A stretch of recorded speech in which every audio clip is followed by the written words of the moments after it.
하나님 말씀 신명기 32장 21절 한 절 말씀을 보겠습니다. 구약 성경 314쪽입니다. 그들이 하나님이 아닌 자로 나의 질투를 일으키며 그들의 허무한 것으로 나의 진노를 격발하였으니 나도 백성이 되지 아니한 자로 그들의 시기가 나게 하며 우준한 민족으로 그들의 분노를 격발하리로다. 아멘. 신명기 4장 24절을 보면 내 하나님 여호와는 소멸하는 불이시요 질투하시는 하나님이시니라 이렇게 말씀을 하셨습니다. 이스라엘 자손들이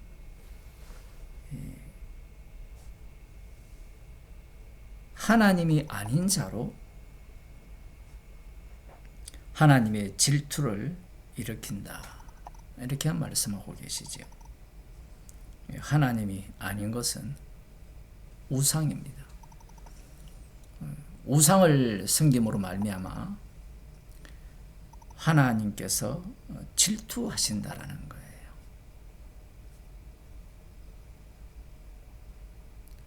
인간들이 상상하는 신은 질투하지 않는 하나님, 이렇게 생각할 수 있겠죠. 그런데 하나님께서는 자신을 계시하는 방식이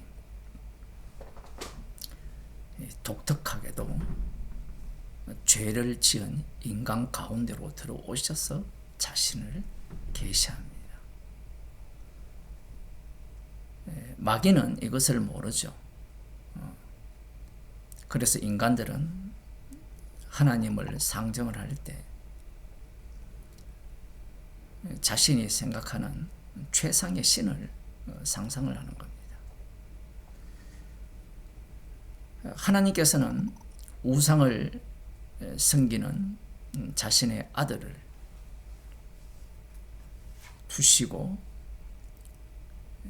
그들이 우상을 섬김으로 말미암아 질투를 하시는데 이 질투의 정도가 어느 정도냐 하면 소멸하는 불로서 그 질투를 보이신다라는 거예요. 험한 것으로 하나님의 진노를 격발하였다.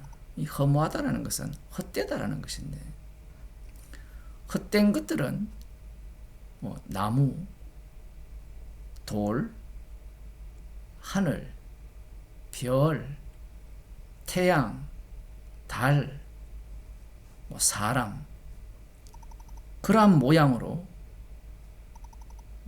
인간들은 우상을 만들어서 섬기죠. 태양이 왜 헛되냐? 하늘의 별들이 왜 헛되냐? 그 이유는 모두 다 불살라지기 위해서 만들어졌기 때문에 그래요. 그러한 것들이 인간에게 생명을 주지 못합니다. 여호와 하나님이 생명을 주시죠. 그런데 이스라엘 자손들은 헛된 것을 섬기는 거예요. 왜 그러냐 하면 자신이 신이기 때문에,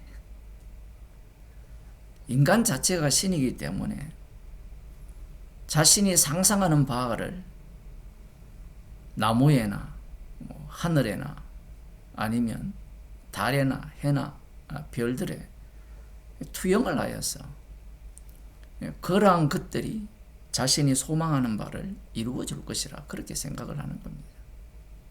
신들이 그렇게 만들어지죠. 철학자도 그런 이야기를 하잖아요. 신들은 인간이 스스로 상상해내어 만든 것들이다. 그 말이 한편으로는 맞죠. 우상이 그러합니다. 그런데 여호와 하나님은 인간이 상상해서 만드는 하나님이 아니에요. 하나님의 질투는 소멸하는 불로서 나타나시면서 그 하반절에 보면 하나님께서도 독특하게 자신을 이스라엘 가운데 드러내십니다. 그것은 바로 나도 백성이 되지 아니한 자로 그들의 시기가 나게 하며 질투가 나게 한다라는 겁니다.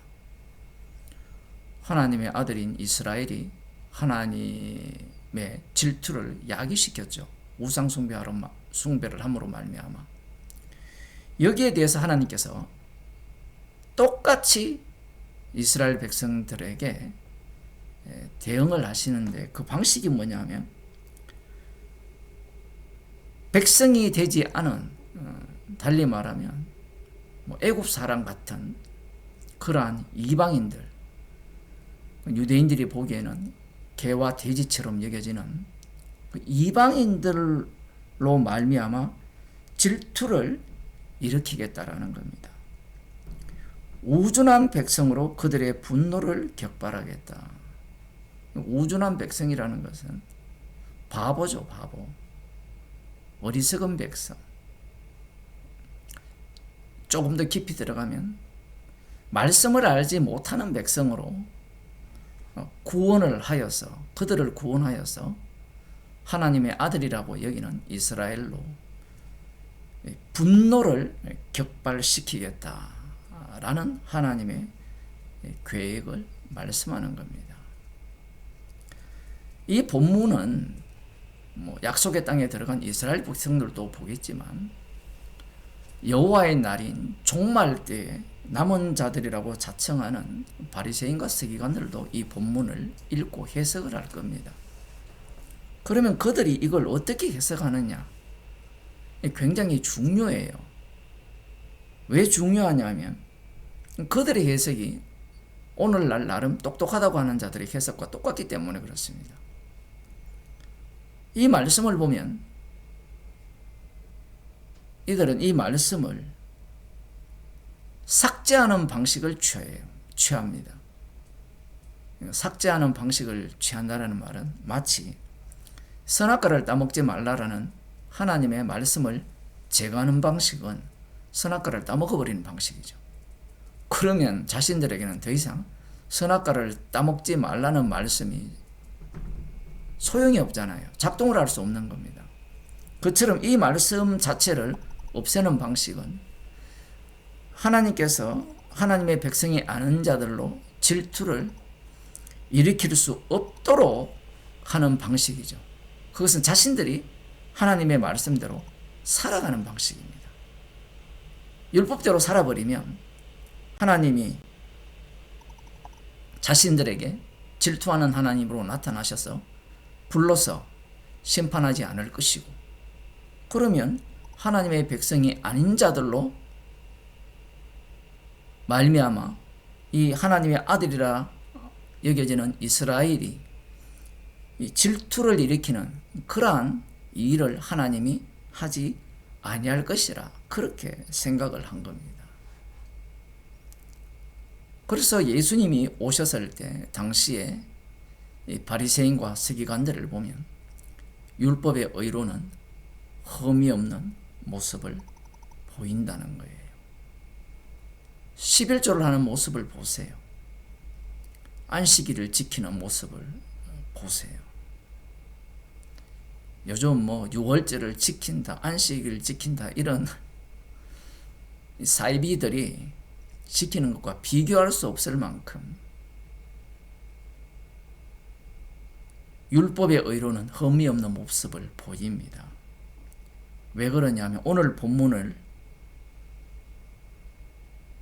응하지 못하도록 하기 위함이에요. 이것이 마지막 때에 나타나는 마귀의 모습입니다. 말씀은 예수 그리스도를 증거하는데 이스라엘의 관심은 어디에 있느냐 하면 이 말씀이 말씀대로 되어지기를 원하는 것이 아니라 이러한 말씀이 말씀대로 되어지지 못하도록 말씀대로 살아버리는 거예요. 그것이 뭐가 나쁘냐?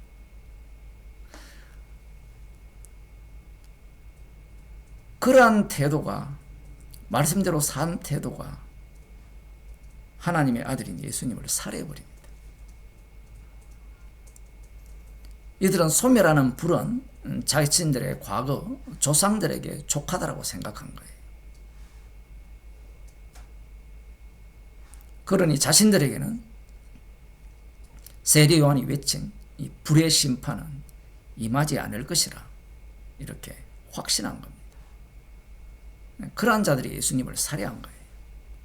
로마서 10장 19절에 보면 오늘 본문을 사도 바울이 인용을 합니다. 로마서 10장 11장에서 신명기 말씀의 의미를 말씀을 하는데 제가 읽어드리겠습니다. 그러나 내가 말하노니 이스라엘이 알지 못하였느냐. 먼저 모세가 이르되 내가 백성 아닌 자로서 너희를 시기나게 하며 미련한 백성으로서 너희를 노엽게 하리라 하였고, 이렇게 말씀하고 있어요. 지금 이 말씀이 어디에 바탕 두느냐 하면 이 복음을 들음으로 말미암아 이 믿음이 생기고 믿음으로 말미암아 구원을 얻는다는 이야기를 앞서서 말씀을 하기 때문에 그래요. 누구든지 주의 이름을 부르는 자는 구원을 받으리라고 10장 13절에서 말씀을 하셨거든요. 이 말씀을 하고 다시 구약으로 돌아가는 겁니다. 다시 돌아가서 말씀을 하시는 내용이 뭐냐면, 그러면 들었지 않느냐, 들으면 믿음이 생겨야 되지 않느냐 라는 논리를 펴면서 갑자기 사도 바울이 어디로 가느냐, 이스라엘이 듣지 않았느냐, 알지 못했느냐, 알았다라는 이야기예요.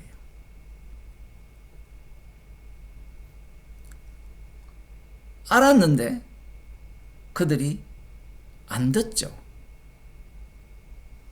그 안 들었다라는 내용을 오늘 본문 신명기 32장 21절을 갖고 와서 19절에서 말씀하는 겁니다. 그러나 내가 말하노니 이스라엘이 알지 못하였느냐.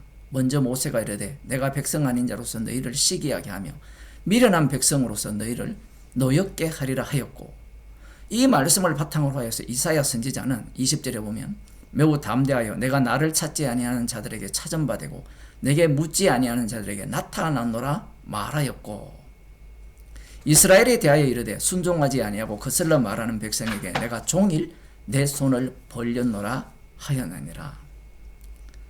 지금 이 말씀이 무슨 뜻인지 몰라요. 누가? 이스라엘이. 그럼 이스라엘만 그러냐? 오늘날 예수님을 믿는다고 하는, 성령 받았다고 하는 자들은 이 말씀을 제대로 이해하느냐?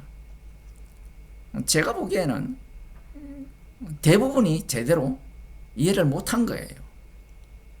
여러분들도 시간이 나시면 이 본문에 대한 해석을 찾아보시기 바랍니다. 설교를 어떻게 하는지.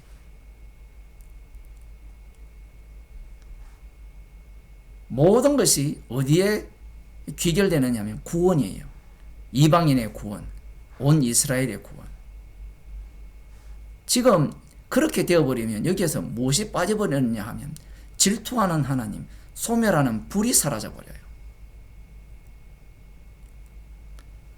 시기가 나게 하여서 그러면 이스라엘이 구원을 얻는다. 시기 나서 구원받은 이스라엘이 있습니까? 이스라엘 자손이 있나요? 사도행전을 보면 시기가 나서 이방인들이 믿는 게 시기가 나서 예수님을 믿겠다는 자들이 나옵니까? 전혀 나오지 않아요. 질투 때문에 믿는 것은 없습니다. 사도 바울을 보더라도 질투가 나서 믿은 게 아니죠. 주님이 친히 찾아오신 겁니다. 그러면 주님이 친히 찾아오셨을 때 이 말씀이 응해야 되잖아요. 그 방식은 바로 자신의 십자가로 이 소멸하는 불로서 여호와께서 말씀을 하셨기 때문에 십자가의 피로 사도 바울을 구원하신 거예요. 이방인도 마찬가지입니다. 아니, 말씀대로 해석을 하시지 왜 말씀대로 해석을 안 하고 갑자기 십자가를 이야기하느냐. 지금 이 말씀의 취지가 그런 거예요. 혈통적 이스라엘이 되었든 이방인이 되었든 구원하는 방식은 십자가의 피뿐입니다. 지금 신명기 32장 21절이 말씀하고자 하는 것은 십자가의 피로서 이 말씀이 드러난다라는 거예요. 이 말씀의 취지, 그 목적이 십자가로 드러난다라는 겁니다. 그 십자가 안에 하나님의 질투와 하나님의 분노와 그리고 소멸하는 불로서의 하나님이 다 담겨 있는 겁니다. 따라서 이 십자가 안에서 구원을 받은 자들은 이 불심판 속에서 구원을 받은 자들이고, 자신들은 하나님의 백성이 아니었고 자신들은 바보였다라는 거죠. 달리 말하면 바리새인들은 똑똑이었죠. 말씀을 제대로 알았고 제대로 배웠기 때문에 예수님을 살해했다면, 사도 바울이 주님을 만났을 때는 알아서 만난 것이 아니에요. 지식을 배워서 구원받은 것이 아니라 주님이 십자가의 피로 그 죄를 용서하시고 복음의 증인, 십자가의 증인으로 삼기 위해서 찾아오셨기 때문에 구원을 얻은 겁니다. 따라서 성도들은 자신을 어떤 자로 인식을 해야 됩니까? 백성 아니었고 바보였다라는 거예요. 그런데 오늘날 교회는 어떻습니까? 똑똑한 자가 구원을 얻죠. 말씀을 제대로 배운 자들이 구원을 얻는다라고 가르치는 겁니다. 이것이 기독교 2000년 역사에서 계속해서 가르치고 왔던 내용이에요. 말씀을 제대로 알아야 되고 제대로 배워야 되고. 말은 맞죠.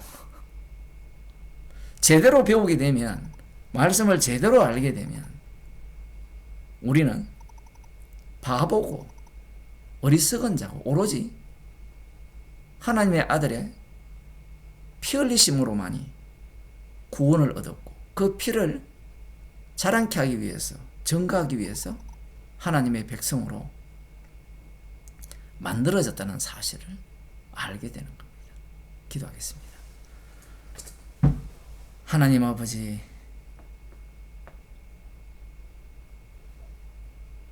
십자가 안에 말씀을 고스란히 담아서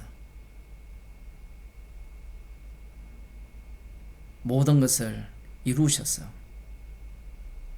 우리를 십자가 안으로 인도하심을 감사드립니다. 말씀의 사람이 되게 하기 위해서 십자가의 피 공로만을 자랑케 하기 위한 죄인으로 살게 하심을 감사하는 주의 백성이 되게 하옵소서. 예수님 이름으로 기도드리옵나이다.